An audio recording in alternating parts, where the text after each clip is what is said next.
ஈரானின் மதகுரு, வழக்குரைஞர், அரசியல்வாதி என பன்முகத்தன்மை கொண்ட இப்ராஹிம் ரைசி அந்நாட்டின் நீதித்துறை தலைவராகவும் இருந்தவர். மதகுரு குடும்பத்தில் வளர்ந்த ரைசி அந்நாட்டின் முக்கிய மதகுருமார்களிடம் கல்வியை கற்றறிந்தார்.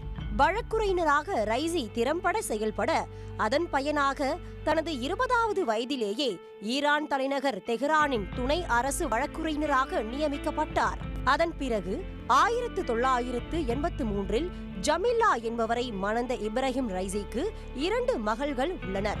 1988ஆம் காலகட்டத்தில் ஈராக் மீதான போர் முடிவுக்கு வந்தபோது அரசியல் குழப்பம், அமெரிக்காவின் பொருளாதார தடை என அடுத்தடுத்த நெருக்கடிகளுக்கு ஈரான் ஆளானது.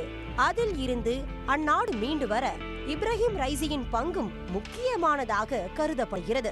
1989ஆம் ஆண்டு ஈரான் தலைவர் அயட்டுல்லா ருஹோல்லா கொய்மேனியின் மறைவுக்கு பிறகு தெஹ்ரானின் அரசு தரப்பு வழக்குரைஞராக பதவி உயர்வு பெற்றார் ரைசி.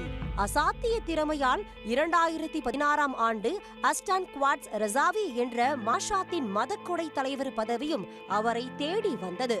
அரசியலில் குதித்த இப்ராஹிம் ரைசி 2017ஆம் ஆண்டு அதிபர் தேர்தலில் அப்போதைய அதிபர் ஹசன் ரௌஹானியை எதிர்த்து போட்டியிட்டார். இந்த தேர்தலில் அவர் தோல்வியடைந்தாலும் 2021 தேர்தலில் வெற்றி பெற்று ஈரானின் அதிபராக முடிசூடினார் இப்ராஹிம் ரைசி. அதிபரின் கட்டுப்பாட்டில் உள்ள ராணுவம், சட்டப்பேரவை என அனைத்தையும் இப்ராஹிம் ரைசி சுமூகமாக வழிநடத்தி வந்ததாக சொல்லப்படுகிறது. ஆனால் 22 வயதான மாஹ்சா அமினி என்ற இளம் பெண்ணின் உயிரிழப்பால் அந்நாட்டு மக்களின் கோபத்திற்கு ஆளானார் இப்ராஹிம் ரைசி. 2022ஆம் ஆண்டு ஹிஜாப் அணிவதற்கு எதிர்ப்பு தெரிவித்த மாஹ்சா அமினி என்ற பெண் கைது செய்யப்பட்டு போலீசாரின் விசாரணையின் போது உயிரிழந்தார். அவரது மறைவு ஒட்டுமொத்த ஈரான் மக்களையும் கொதிப்படைய வைத்தது.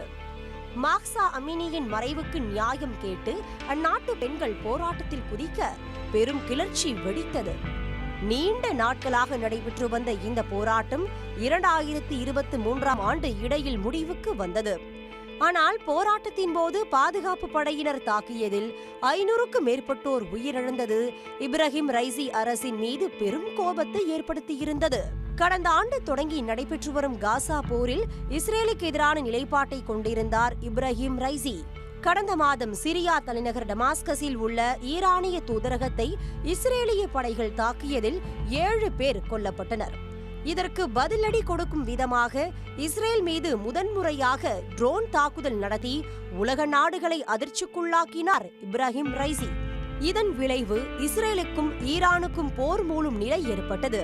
அப்படி போர் மூண்டால் அது 3ஆம் உலக போருக்கு வித்திடும் என்பதால் இரு நாடுகளையும் சமாதானப்படுத்தும் முயற்சியில் குதித்தன உலக நாடுகள்.